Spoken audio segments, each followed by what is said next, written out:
আসসালামু আলাইকুম রহমতুল্লাহ। বাংলাদেশ একটি কৃষি প্রধান দেশ। কৃষি এদেশের অর্থনীতির বিশাল অংশ ধারণ করে। এক্সপোর্টের পরেই আমাদের কৃষির জিনিসগুলো আমাদের অর্থনীতির মূল শক্তি। এখন কৃষি পণ্যটা আসলে আমাদের কৃষকরা জানেন না কৃষি পণ্যটা কখন তার কৃষি পণ্য হিসেবে কাউন্ট হবে, কখন কাউন্ট হবে না। এই বিষয়টা না জানা থাকার কারণে তারা বেসিক্যালি বিভিন্ন ব্যাংক বা অন্য প্রতিষ্ঠানে রিপোর্টিং করার ক্ষেত্রে তারা সেই জিনিসটাকে প্রেজেন্ট করতে পারে না, প্রেজেন্টেশন দিতে পারে না যে তার এটা পণ্য কি পণ্য না, অথবা কী হিসাবে পণ্যটা আছে, এটার ভ্যালু কীভাবে নির্ধারিত হয়। এই বিষয়গুলো নিশ্চিত হওয়ার জন্য তাদেরকে এই বিষয়টি সম্পর্কে একটু ধারণা থাকা প্রয়োজন। চলুন আমরা একটু ধারণা দেওয়ার চেষ্টা করি। প্রথমে যে বিষয়টা হচ্ছে যে এগ্রিকালচারের পার্ট হচ্ছে দুইটা। একটা হচ্ছে যে যখন সেটা একেবারে অস্তিত্ব থেকে অনস্তিত্ব থেকে সেটা সীমিত অস্তিত্ব থেকে সেটা যখন অস্তিত্বে চলে আসে এবং অস্তিত্ব পাওয়ার পরে সেটা যখন প্রোডাক্ট হিসেবে সেটা বাণিজ্য হয়। এটা দিয়ে আমি বুঝাতে চাচ্ছি, ধরুন একটি মাছের ডিম, সেই মাছের ডিম থেকে একটা মাছ হওয়ার আগ পর্যন্ত সেটা কিন্তু বায়োলজিক্যাল অ্যাসেট, অর্থাৎ সেটা কিন্তু প্রকিউরমেন্টের মধ্যে থাকে, সেটা গ্রোথ হয়, ডিজেনারেশন হয়, প্রোডাকশন হয়, প্রসেসিংয়ের মধ্যে থাকে। তো এই পর্যন্ত হওয়া যেটা ডিম থেকে মাছটা, এটা হচ্ছে তার বায়োলজিক্যাল অ্যাসেট। সিম্পল একটা এক্সাম্পল দিয়ে বললাম। আর যখন সেই মাছটা যখন আপনার মার্কেটে চলে আসে, বিক্রি হয়, শপিং মলে বিক্রি হয়, তখন কিন্তু এটা এগ্রিকালচারাল প্রোডাক্ট হিসাবে কী হচ্ছে, সেল হচ্ছে। সো একটা এগ্রি প্রোডাক্টটা দুইটা ভাগে বিভক্ত তার লাইফ সাইকেলটা। একটা হচ্ছে সে এগ্রি প্রোডাক্ট, আরেকটা হচ্ছে সে বায়োলজিক্যাল অ্যাসেট বা এগ্রি অ্যাসেট, আরেকটা হচ্ছে বায়োলজিক্যাল অ্যাসেট, দুইটা পার্ট। সো আমরা যেমন দেখি হচ্ছে যে আপনার মরিচের বীজি থেকে মরিচের আপনার যখন হচ্ছে যে মরিচ গাছ তৈরি হয়, তারপর সেখান থেকে মরিচের চারাও কিন্তু বিক্রি হয়, এবং মরিচের হচ্ছে যে আপনার আর যখন শুকনো মরিচ তুলে শুকানো হয়, সেই পর্যন্ত কিন্তু একটা বায়োলজিক্যাল অ্যাসেট। কিন্তু সেই শুকনো মরিচটা যখন গুঁড়া করে সেটাকে প্রোডাক্ট আকারে বিক্রি হয়, তখন সেটা কিন্তু বড় বড় ইন্ডাস্ট্রি সেটা নিয়ে ডিলিং করে, সেটা কিন্তু তখন এগ্রি প্রোডাক্ট হিসাবে আপনি কী করতে পারেন, কাউন্ট করতে পারেন। সো এই যে দুইটা পার্ট, এই পার্টগুলো আমরা দেখব।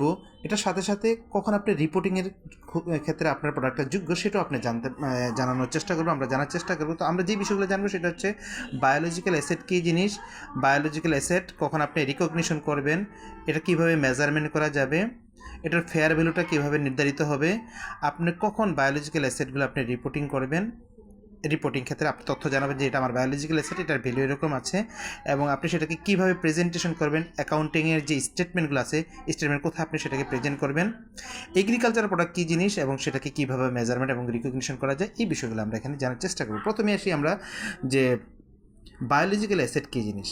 Biological assets are living animal and plants and the related process of growth, degeneration, production, and procreation that causes qualitative and quantitative changes in a biological asset. That means আমরা এখানে যেটা বলার চেষ্টা করেছি সেটা হচ্ছে যে এটা হতে পারে বায়োলজিক্যাল অ্যাসেট দুই রকমের, এটা অ্যানিমেল হতে পারে অথবা আপনার প্লান্ট হতে পারে, অর্থাৎ উদ্ভিজ্জ জিনিস অথবা প্রাণীজ জিনিস। উদ্ভিজ্জ প্রাণীর যে জিনিসটা যেটা গ্রোথ থেকে শুরু করে আপনার আস্তে আস্তে বড় হওয়া, সেটা প্রকিউরমেন্ট প্রোডাকশন হওয়া যায় এবং প্রসেসিং হয়ে গিয়ে যেটা এগ্রি প্রোডাক্ট হওয়ার আগ পর্যন্ত যে কোয়ালিটিভ এবং কোয়ান্টিটিভ যে চেঞ্জটা হয়। ধরেন একটি মুরগির কী করলো, মুরগি ডিম পেরে সেটা আবার বাচ্চা উৎপাদন করে, সো এখানে মুরগিটা সহকারে ডিমগুলো সহকারে সে চেঞ্জ করছে, এটা কিন্তু সেটা কিন্তু একটা বায়োলজিক্যাল অ্যাসেটের মধ্যে হবে। এবং যখন মুরগিটা যখন সেল হবে তখন সেটা কিন্তু agri product. So agri product হওয়ার আগ পর্যন্ত মুরগি, তার ডিম, এই জিনিসগুলো হচ্ছে বায়োলজিক্যাল অ্যাসেট। সো এই সেটগুলো যখন একটা পর্যায় থেকে আরেকটা পর্যায়ে যাওয়ার আগ পর্যন্ত যে পরিবর্তনটা হয় বায়োলজিক্যাল, সেটাকে আমরা কী বলবো, বায়োলজিক্যাল অ্যাসেট বলবো। অর্থাৎ একেবারে হচ্ছে গ্রোথ থেকে শুরু করে সেটা যখন হচ্ছে এগ্রি প্রোডাক্ট হিসেবে সেল হওয়ার আগ পর্যন্ত যে অবস্থাটা, সেটা হচ্ছে আমাদের বায়োলজিক্যাল অ্যাসেট। সেটা হতে পারে আপনার অ্যানিমেলের ক্ষেত্রে, প্রাণীর ক্ষেত্রে সেটা হচ্ছে প্লান্ট বা উদ্ভিদের ক্ষেত্রেও হতে পারে। এখন আমরা জানবো যে আসলে এটা বায়োলজিক্যাল অ্যাসেটকে আপনি কখন রিকগনিশন করবেন। রিকগনিশনটা কখন হয়, as other non financial asset biological assets are recognized when, আপনি এটাকে বায়োলজিক্যাল অ্যাসেট হিসেবে রিকগনিশন করবেন যখন হচ্ছে the entity controls the asset as a result of past events. অর্থাৎ এমন কিছু কর্মকাণ্ড করার পরে আপনি এটা কী করলেন, যে এটা একটা বায়োলজিক্যাল অ্যাসেট হিসাবে আপনি কী করলেন, সে একটা স্বীকৃতি পেল। Entity controls the asset as a result of past event, সেটা একটা অ্যাসেট হিসাবে, যে আমি টাকা পয়সা দিয়ে কী করলাম, কিছু মাছের পোনা কিনে নিয়ে আসলাম বা মাছের ডিম কিনে নিয়ে আসলাম, পুকুরে ছাড়লাম। আপনি যে কিনে নিয়ে এসে পুকুরে ফেললেন মাছের পোনাটা বা ডিমটা, এটা কিন্তু আপনার হচ্ছে পাস্ট অ্যাক্টিভিটিসের পরে আপনি যে ডিমটা কিন্তু আসলো, এই আসার পর থেকে সেটা কিন্তু আপনি একটা বায়োলজিক্যাল অ্যাসেটের মধ্যে আপনি অন্তর্ভুক্ত করতে পারেন। আপনি আপনার স্টেটমেন্টে বা অন্য কোথাও আপনি শুরু করতে পারেন যে এটা আমার এখানে একটা বায়োলজিক্যাল অ্যাসেট আপনার। সো ইট ইজ 2 নম্বর হচ্ছে যে it is probable that future economic benefits associated with the asset will follow to the entity. মানে 2 নম্বর হচ্ছে যে আপনি যখন পাস্ট অ্যাক্টিভিটিসের মাধ্যমে সেটাকে রিকগনিশন দিলেন, তারপর এটার সাথে আরেকটা জিনিস আসতে হবে যে এটাতে বোঝা যাচ্ছে যে এর থেকে যে রেজাল্ট আসবে বা বেনিফিটটা আসবে সেটা যে বিজনেসটা করছে তার ফলাফলটা তার দিকে চলে আসবে, তার বেনিফিটটা তার দিকে আসবে। 3 নম্বর যেটা the fair value or cost of the asset can be measured রিলায়েবলি। এটার যে ভ্যালু আছে, এটার যে কস্ট আছে, সেই কস্টগুলো আপনি যুক্তিসঙ্গতভাবে সেটা আপনি কী করতে পারবেন, ব্যাখ্যা করতে পারবেন। ডি নাম্বার হচ্ছে if fair value can not be measure, যদি আপনি ফেয়ার ভ্যালুটা মেজার করতে না পারেন reliably, the measurement of cost less accumulated depreciation and impairment losses. আপনি হচ্ছে যদি না পারেন তাহলে হচ্ছে যে আপনি এটার ক্ষেত্রে কী পরিমাণে কস্ট হয়েছে, এটা পরিবর্তনে কী পরিমাণে কস্ট হয়েছে, সেই কস্টটা আপনার সেল ভ্যালু থেকে সেটা বাদ দিলেই আপনার মোটামুটি সেটার ভ্যালুটা আপনি কী করবেন, পেয়ে যাবেন। যদি এই জিনিসগুলো আপনি মেজার করতে পারেন, যদি এই জিনিসগুলো আপনি মেজার করতে পারেন তাহলে হচ্ছে যে আপনি বুঝতে পারবেন যে মেজার যদি করতে পারেন তাহলে আপনি বুঝতে পারবেন যে আপনার বায়োলজিক্যাল অ্যাসেটটা আপনি রিকগনিশন করতে পারলেন। এখন হচ্ছে এটা আপনি রিকগনিশন করা বায়োলজিক্যাল, এটা যে আপনার অ্যাসেট সেটা আপনি রিকগনিশন যে এটা আমার একটা অ্যাসেট। সো আপনি যখন অ্যাসেটে আপনি রিকগনিশন দিতে পারেন তখন আপনি ব্যালেন্স শিটে অ্যাসেটের খাতে আপনি এটা কী করতে পারবেন, এন্ট্রি দিতে পারবেন। 2 নম্বর যে পয়েন্টটা সেটা হচ্ছে মেজারমেন্ট অফ বায়োলজিক্যাল অ্যাসেট। আপনি বায়োলজিক্যাল অ্যাসেটটা কতটুকু থেকে measurement, biological assets are measured both an initial recognition and at the end of each reporting period at fair value less cost of sale. মানে আপনি হচ্ছে যে বায়োলজিক্যাল অ্যাসেটটা আপনি মেজারমেন্ট করবেন কখন থেকে, যখন বায়োলজিক্যাল অ্যাসেটটা আপনি রিকগনিশন করছেন সেখান থেকে আপনি একেবারে যখনই আপনি বায়োলজিক্যাল অ্যাসেট হিসেবে রিকগনিশন তখন থেকে এটার যে অ্যামাউন্ট আপনি কী করবেন, এটাকে যখন সেল করবেন তখন রিপোর্টিং পিরিয়ড যখন সেল করবেন সেই সেলটা হচ্ছে যে আপনার ফেয়ার ভ্যালু যে সেল করবেন সেটা হচ্ছে যে সেলের থেকে আপনি কস্ট অফ সেল মাইনাস দেওয়ার পরে যে অ্যামাউন্টটা আপনার আসবে সেটা হচ্ছে আপনার measurement of biological asset. Biological অ্যাসেটের প্রাইসটা আপনি কখন ধরবেন, যখন হচ্ছে আপনি আরেকবার বলি বায়োলজিক্যাল অ্যাসেটের প্রাইসটা আপনি কীভাবে ধরবেন, যখন হচ্ছে আপনি সেটাকে রিকগনিশন দিলেন, রিকগনিশন করার পরে যখন এটা আপনি সেল করবেন বায়োলজিটা যে অর্থ বছর আপনি সেল করবেন যে অ্যাকাউন্টিং পিরিয়ডে, তখন আপনি সেল করার পরে যে আপনার কস্ট অফ সেল বাদ দেওয়ার পরে যে অ্যামাউন্টটা আপনার থাকবে সেই অ্যামাউন্টটা হচ্ছে আপনার মেজারমেন্টের মধ্যে চলে আসবে। তৃতীয় পর্যায়ে আমরা যেটা শিখব সেটা হচ্ছে যে আপনি হচ্ছে যে এখানে বলছে যে ফেয়ার ভ্যালু, তাই না? আপনি হচ্ছে ফেয়ার ভ্যালু আপনি কীভাবে বায়োলজিক্যাল অ্যাসেটের ফেয়ার ভ্যালু কীভাবে ধরবেন, ফেয়ার ভ্যালুটা হচ্ছে যে অ্যাকচুয়ালি মার্কেট ভ্যালু, এটা হচ্ছে যে মার্কেটে আপনি যেই প্রাইসটা আছে সেটি হচ্ছে বায়োলজিক্যাল অ্যাসেটের fair value. The standard indicates that the primary indicator for fair value is the market value. আর যেহেতু আপনাকে প্রাইসটা আপনাকে কী করতে হচ্ছে, স্টেটমেন্টে তৈরি করতে হচ্ছে যে আপনার বায়োলজিক্যাল অ্যাসেটের ভ্যালু হচ্ছে এটা, তখন আপনি কী করবেন, ফেয়ার ভ্যালু ধরে। এখন ফেয়ার ভ্যালুটা কী জিনিস, ফেয়ার ভ্যালু হচ্ছে মার্কেট ভ্যালু, মার্কেট ভ্যালু থেকে আপনার যে সেলিং প্রাইসটা আছে সেটা বিয়োগ করার পরে আপনার অ্যাকচুয়াল ভ্যালুটা দাঁড়াবে। সো মার্কেট ভ্যালু, কিন্তু সেই মার্কেট ভ্যালুটা কিন্তু অ্যাবনর্মাল মার্কেট ভ্যালু হবে না, যেটা হচ্ছে স্ট্যান্ডার্ড মার্কেট ভ্যালু সেটাই হচ্ছে আপনার, আর সেই মার্কেট ভ্যালুটা আপনাকে ফেয়ার ভ্যালু হিসেবে ক্যালকুলেট করতে হবে। একটা মার্কেট আছে যেটা একেবারে এলোমেলো বা হঠাৎ করে খুব প্রাইস হয়েছে সিচুয়েশনের কারণে, হরতাল অথবা রাজনৈতিক অবরোধ কারণে, কিন্তু সেটা কিন্তু মার্কেট ভ্যালু না বা ফেয়ার ভ্যালু না, একটা স্ট্যান্ডার্ড লেভেলের মার্কেট ভ্যালু করে ধরতে হবে। The measurement of the fair value for the biological asset to be determined by the principal market, মানে আপনার প্রধান যে মার্কেটটা আছে, প্রধান মার্কেট, হ্যাঁ, যে প্রধান মার্কেট সেটার উপরে ডিপেন্ড করবে, অথবা জেনারেল মার্কেট যেটা সেটার উপরে ডিপেন্ড করবে, not by the most favourable market. আপনি এমন একটা বদ্ধ এরিয়ার মধ্যে গিয়ে গেলেন এক চিপার মধ্যে যেটা অ্যাকচুয়ালি স্ট্যান্ডার্ড না, সেখানে আসলে মানুষজন যাতায়াতের খুব কষ্ট, সেখানে যে ভ্যালুটা হবে সেই ভ্যালুটা এখানে কাউন্টেবল না। স্ট্যান্ডার্ড মার্কেট বা প্রিন্সিপাল মার্কেট যেটা হবে সেই মার্কেটটার অনুযায়ী আপনার ফেয়ার ভ্যালুটা মেজারমেন্ট হবে। এখন হচ্ছে আপনি এই যে রিপোর্টিং কীভাবে করবেন এই বায়োলজিক্যাল অ্যাসেটের অ্যাকাউন্টিং এর মধ্যে, স্টেটমেন্টের মধ্যে, in the statement of financial position the reporting of biological asset must be shown at the fair value আর market price less cost of sale. এই ভ্যালুটি আপনি যেটা আমরা ইতিমধ্যে আলোচনা করে ফেলেছি সেটা হচ্ছে এই প্রাইসটা আপনি ফেয়ার ভ্যালু থেকে মাইনাস হচ্ছে যে আপনার সেলিং প্রাইসটা বিয়োগ দেওয়ার পরে যে ভ্যালুটা আছে সেই ভ্যালুটা আপনি কী করবেন, এবং সেটা বিয়োগ করার পরে আপনি সেটাকে মার্কেট ভ্যালুটা আপনার স্টেটমেন্টে শো করবেন। অ্যাট দ্য সেম টাইম আপনি কী করবেন, আপনার যে বায়োলজিক্যাল ট্রান্সফরমেশন আছে, আপনার কস্ট অফ সেলের সাথে সাথে বিক্রির যে খরচটা সেটার সাথে সাথে আপনার যে রূপান্তরকরণের ক্ষেত্রে যেই যে খরচগুলো আছে সবগুলো যোগ করে আপনি মাইনাস করার পরেই আপনার হচ্ছে যে ভ্যালুটা ইন্ডিকেশন হবে। A gain or loss will be recognised from the initial recognition of the biological assets fair value less cost of sale with the cost of all related to the biological transformation the period in which the it arises।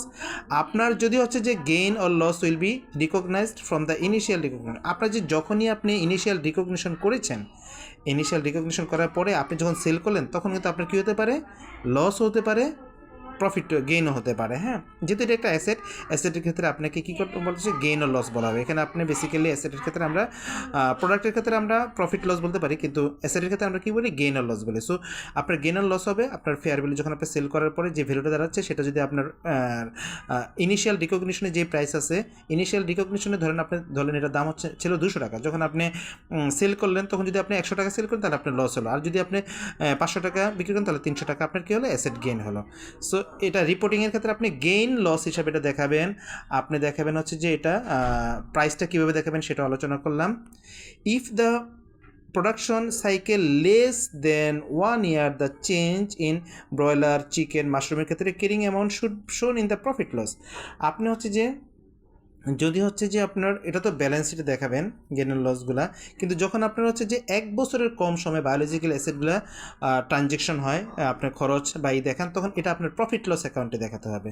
So আমরা দেখলাম যদি 1 বছর অধিক সময় হয় তাহলে সেটা gain loss হিসাবে ব্যালেন্স শিটে দেখাবেন। আপনার অ্যাসেট লায়াবিলিটির ক্ষেত্রে আপনার হচ্ছে যে asset gain, non current asset গেইনের মধ্যে আপনি দেখালেন, কিন্তু যখন আপনি এটা 1 বছরের কম সময় হয় তখন সেটা আপনার প্রফিট লস স্টেটমেন্টের মধ্যে এটা দেখাতে হবে। এবার আমরা দেখি যে presentation and disclosure of biological asset. Biological asset আপনি অ্যাকাউন্টিং স্টেটমেন্ট বা ব্যালেন্স শিটের কোন জায়গায় দেখাবেন, বলছে biological assets R presented as a non current asset in the financial statement. Financial স্টেটমেন্টের যত জায়গায় দেখানো যায় আপনি সেই জায়গায় আপনি এটাকে ফিনান্সিয়াল বায়োলজিক্যাল অ্যাসেটটাকে আপনি নন কারেন্ট অ্যাসেট হিসেবে সেটা কী করবেন, শো করবেন। আমরা কিন্তু হচ্ছে যে অ্যাকচুয়ালি এবার আমরা যেই পয়েন্টটাতে চলে আসছি সেটা হচ্ছে আমরা যে বায়োলজিক্যাল অ্যাসেট আছে যেটা হচ্ছে প্রকিউরমেন্ট হয়ে যাওয়ার পরে একটা প্রোডাক্ট হিসেবে তৈরি হলো, এবার প্রোডাক্ট হিসেবে তৈরি হওয়ার পরে সেটার নাম হয়ে যায় আর বায়োলজিক্যাল অ্যাসেট না, সেটার নাম হয়ে যায় এগ্রিকালচারাল প্রোডাক্ট। যখন এগ্রিকালচারাল প্রোডাক্ট হয়ে যায় তখন সেটা কিন্তু ইন্ডাস্ট্রি বা বড় বড় ব্যবসায়ীদের হাতে চলে আসে, তখন সেটার নাম হচ্ছে আমরা এগ্রিকালচারাল প্রোডাক্ট হিসাবে আমরা সেটার নামকরণ করি। যে এগ্রিকালচার প্রোডাক্টগুলো নিয়ে সাধারণত বড় বড় ব্যবসায়ীরা বা ইন্ডাস্ট্রিগুলা, বড় বড় ইন্ডাস্ট্রিয়ালিস্টরা সেটা নিয়ে ডিল করে। আপনার হচ্ছে যে স্কোয়ার, তারপর হচ্ছে আকিজ, তারপর হচ্ছে আরও যে আপনার হচ্ছে মেঘনা গ্রুপ অথবা সিটি গ্রুপ, এরা এই প্রোডাক্টগুলো নিয়ে ডিল করে, অথবা এসিআই। হ্যাঁ, এখন আমরা হচ্ছে যে এই এগ্রিকালচারাল প্রোডাক্টগুলো নিয়ে জানবো। প্রথম হচ্ছে এগ্রিকালচার প্রোডাক্টসটা কী জিনিস সেটা আমরা জানবো, এটাকে কখন স্বীকৃতি দেবো এবং এটাকে কীভাবে আমরা মেজারমেন্ট করবো এবং সেটাকে প্রেজেন্টেশন দেবো। সো প্রথমে জানি এগ্রিকালচারাল প্রোডাক্ট কী জিনিস। It is the harvested product of any entities biological asset. ধরুন আপনি মরিচের বিচি নিয়ে মরিচের গাছ লাগালেন, হ্যাঁ, গাছ লাগার পরে মরিচ হলো, এই মরিচটা যখন হারভেস্টিং করে নিয়ে মার্কেটে সেল হচ্ছে তখনই কিন্তু এটা কী হয়ে গেল, হারভেস্টিং করা, অর্থাৎ কেটে নিয়ে আসা বা পণ্য সংগ্রহ করা। যখনই হারভেস্টেড করে নিয়ে আসলো তখন সেটাই বায়োলজিক্যাল অ্যাসেটটা, যখন হারভেস্টিং করা হলো তখন সেটা এগ্রিকালচারাল প্রোডাক্ট। ধরুন হচ্ছে আপনার মাছ, যখন আপনি মাছের ডিম থেকে এনে মাছের খাবার টাবার দিয়ে মাছটা চাষ করতে লাগলেন, এতদিন এটা বায়োলজিক্যাল অ্যাসেট ছিল, কিন্তু যখন সেটা মাছটাকে আপনি ধরে নিয়ে মার্কেটে নিয়ে আসলেন বা শোরুমে নিয়ে আসলেন তখন সেটা কী হয়ে গেলো, আপনার এগ্রিকালচারাল প্রোডাক্ট হয়ে গেল। আশা করি জিনিসটা ক্লিয়ার হয়েছে। এবার আমরা দেখব যে রিকগনিশন অফ এগ্রিকালচারাল প্রোডাক্ট, কখন আপনি এটাকে এগ্রিকালচারাল প্রোডাক্ট হিসেবে রিকগনিশন দেবেন। It is recognize at the point of harvest. এটা হচ্ছে যেখানে আপনি যখনই ধানটা মারাই করা হয়ে গেল তখন এটা এগ্রিকালচারাল প্রোডাক্ট হলো, যেখান থেকে হারভেস্টিং করা হয় সেখান থেকে সেটা কী হয়ে যায়, এগ্রিকালচারাল প্রোডাক্ট হিসেবে সেটাকে চিহ্নিত বা সেটাকে রিকগনাইজড হয়ে যায়। Recognition ends once the produce enters trading activities or production process within the integrated agri business। খুব এটা আমরা অনেকবারই বলেছি, আপনার এটা যখন শুরু হবে, যখন হারভেস্টিং করা হবে তখনই সেটা শুরু হয়ে গেল, আর যখন এটা এগ্রি বিজনেসের সাথে ইনক্লুডেড হয়ে গেল তখনই সেটার সাইকেলটা ইন্ড হয়ে গেল, অথবা সেটা প্রোডাকশন প্রসেসে যখন চলে গেলো তখন সেটা তখনই সেটা এগ্রিকালচার প্রোডাকশনের লাইফ সাইকেলটাতে শেষ পর্যায়ে চলে আসলো। সো হারভেস্টিং করা থেকে যখন সেটা এগ্রি বিজনেসের সাথে রিলেটেড হয়ে গেলো, তখন সেটা এগ্রি প্রোডাক্ট হিসেবে এই সময়টাতে সেটাকে আমরা এগ্রি প্রোডাক্ট হিসেবে সেটাকে রিকগনিশন দেব। সো মেজারমেন্ট অ্যান্ড প্রেজেন্টেশন, এখানে এটা আমরা কোথায় কীভাবে প্রেজেন্টেশন দেবো এবং এটা মেজারমেন্ট কীভাবে, কতটুকু প্রফিট লস কীভাবে আমরা অ্যানালাইসিস করবো। সো ইন্টারন্যাশনাল অ্যাকাউন্টিং স্ট্যান্ডার্ড বলেছে যে agricultural production should be measured at each year end and the fair value less estimated point of sale cost. আপনার হচ্ছে যে যখন আপনি এগ্রিকালচারাল প্রোডাক্টগুলা আপনি হচ্ছে যে রিকগনিশন কখন, মেজারমেন্টটা কীভাবে হবে, এটা প্রতি বছরে এটার লাইফ সাইকেলটা হবে 1 বছর। হ্যাঁ, 1 বছরে আপনি হচ্ছে যে যখন আপনি সেল করবেন যেই প্রাইসে, সেল প্রাইস থেকে আপনার এটা প্রসেস করতে বা cost of sale, point of sale পর্যন্ত যে খরচগুলো আছে, আবার বলি সেলিং প্রাইস থেকে পয়েন্ট অফ সেল পর্যন্ত সেল করার যতগুলো খরচ আছে সেটা মাইনাস করার পরে যেটা থাকবে সেটা হচ্ছে আপনার প্রফিট লস বাই প্রফিট অথবা লস, সেটা এইভাবে মেজারমেন্ট করতে হবে। The change in the carrying amount of the agricultural products held at year end should be recognized as income or expense. এক্ষেত্রে আপনার যে অতিরিক্ত হলে, যদি আপনার যে পয়েন্ট অফ সেলের যে প্রাইসটা সেটা সেলিং প্রাইস থেকে বিয়োগ করার পরে যদি অতিরিক্ত হয় তাহলে আপনার সেটা ইনকাম, প্রফিটটা সেটা ইনকামের মধ্যে, আর যদি হয় আমি প্রফিট এবং লসে দেখাবেন। আর এই ক্ষেত্রে যে ক্যারিং আউট যে খরচাপাতিগুলা আপনার, এটা হচ্ছে এগ্রি প্রোডাক্ট সেল করার আগ পর্যন্ত যেই খরচটা, সেই খরচটাকে আপনি ইনকাম অথবা এক্সপেন্ডিচারের মধ্যে আপনি সেটা দেখাতে পারবেন।